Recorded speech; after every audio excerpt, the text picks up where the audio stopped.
everybody, and welcome to the first ever EduMatch Tweet and Chat. My name is Sarah Thomas, at Sarah the Teacher. I'm the founder of EduMatch, but we are all EduMatch. So we have here a panel of experts, and you'll see that we are all experts, as are you today in today's show. So we're going to go ahead and introduce ourselves. So we're going to go from my left to my right. So if we could start things off with Amanda, if you could say a couple words about yourself. Hi, I'm Amanda. I'm at the EdSane Teacher. I teach 3rd grade in Texas, and that pretty much sums me up. Awesome, awesome, Amanda. And she does so many things. She's being very, very modest, but hopefully she'll get to that later on. All right, John? This is John Martin, coming to you from New Hampshire. Right now I'm a tech director for a K-8 school, but in about a month I'll be taking over the reins as Chief Technology Officer for a larger district. That is awesome and so exciting. So welcome to the panel, John. Thanks for joining us. All right, if we could go next to Katie. Hi, I'm Katie Ann Wilson, and I am the Diary of the Techie Chick. That is my blog, and I currently teach middle school students tech skills. I run a weekly Let's Talk AR Google Hangout. I'm the founder of an augmented reality education group. There's a lot I'm doing. So if you need any help, just give me a shout. All right, that is awesome. And augmented reality is definitely, I was going to say it's a wave of the future, but it's a wave of the now. So definitely jump on that, people. All right, Leslie, if you could just please introduce yourself. Hi, I'm Leslie Fagan. I am an instructional tech coach for the secondary schools in Griffin, Georgia. Before that, I was a high school English teacher, and I'm still getting my feet wet figuring out what I'm supposed to be doing. That is awesome, Leslie. Thank you so much for joining us, and welcome to our panel. All right, if we could go next to Melissa.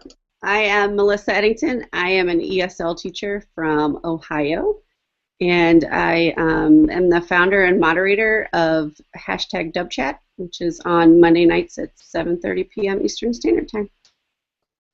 That is fantastic, Melissa. So thank you so much for joining us. Tammy?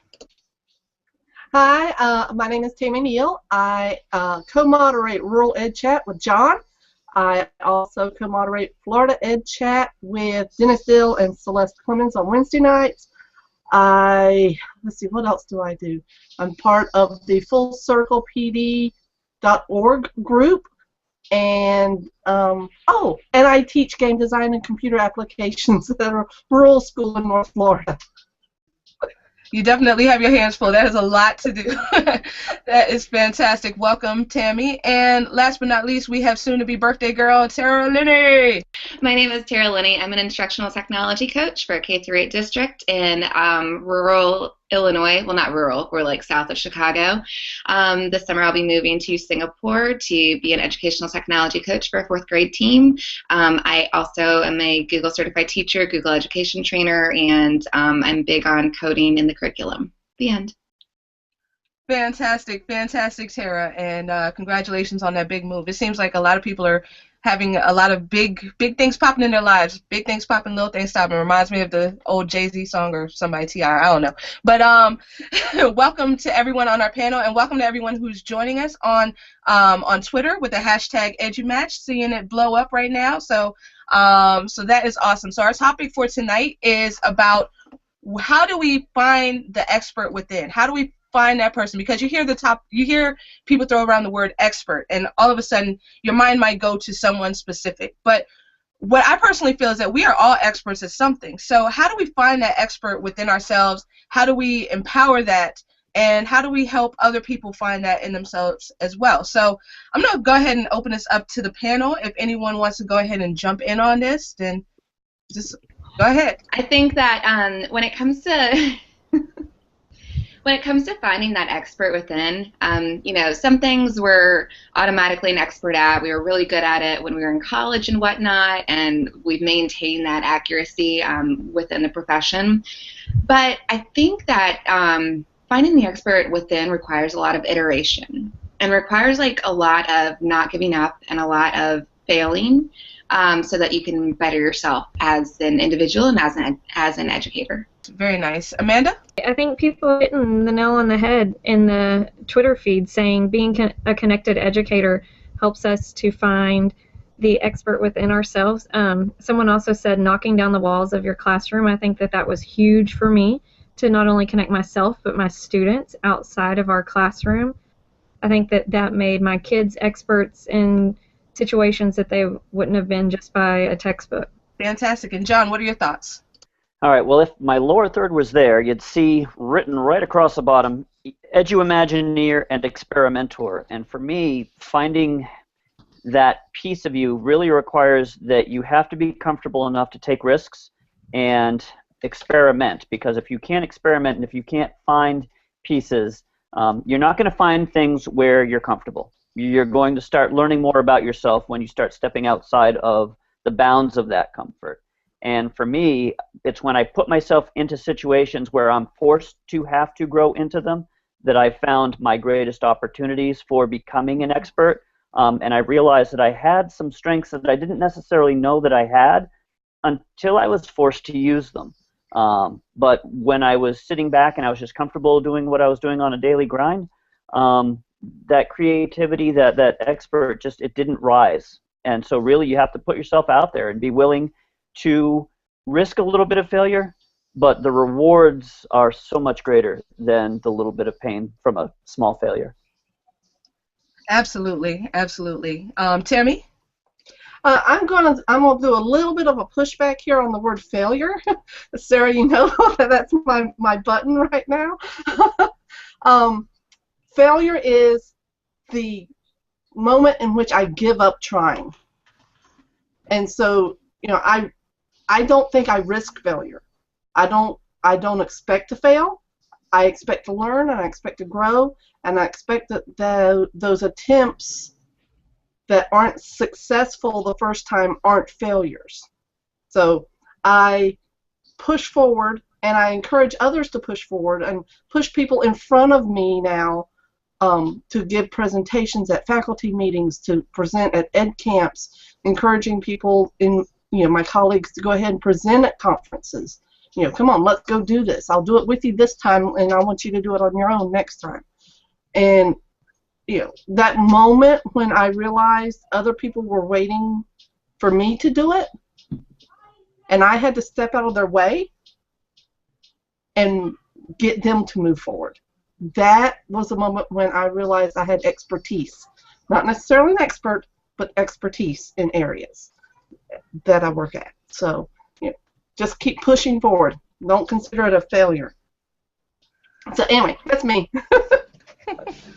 Very good point. Thank you for learning and growing with EduMatch. Daddy's Favorites is a book about sibling rivalry and exceptionalities and autism and love. And I hope that all families can read it and find joy in it. And I also hope that children who read it will be able to get kind of an insider view of how other people that have exceptionalities experience life and how their family dynamics are the same and different to maybe what yours are. So I hope that you really enjoy the book, and I can't wait to hear all the feedback.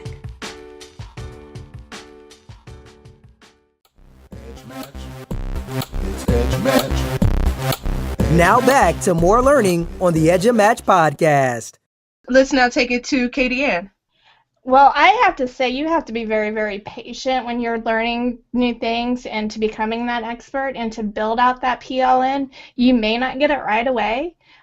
So you need to stay steady, be patient, and the hardest thing for me was to speak up. I'm a very quiet person, and I'm the one that sits in the back of the room watching everybody, soaking it all in, and then I have those people like Tammy pushing me to go further and getting out of their way, and now I have, a podcast, I do a hangout, I present all over the world, well, virtually at least all over the world, at different conferences, international and national conferences, sharing what I've learned and, giving those tools to the teachers and watching them grow as well. So patience. And it's taken me a long time to get here, and it's taken me a while to, get my voice out there. So, don't give up.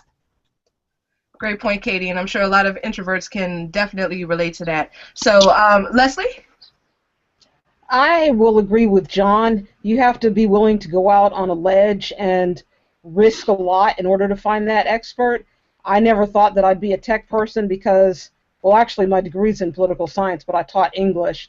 I was willing to go out and say, hey, this is something I really like. I think I can do it, and I think I've actually done pretty well. So being willing to risk, and also you have to work hard. There are a lot of nights that I come home and I'm, reading to see what is going on with Google, and I'm doing a lot of things because I want people to feel comfortable, because if I go into a school and I'm telling the teachers, well, this is what you should do, and I look like a clown, then they really don't have any faith in what I'm doing. So being able to take that risk and also making the teachers feel comfortable, that's how they'll find their inner expert self.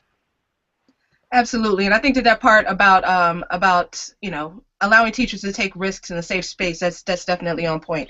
So we're going to go next to Melissa. All right.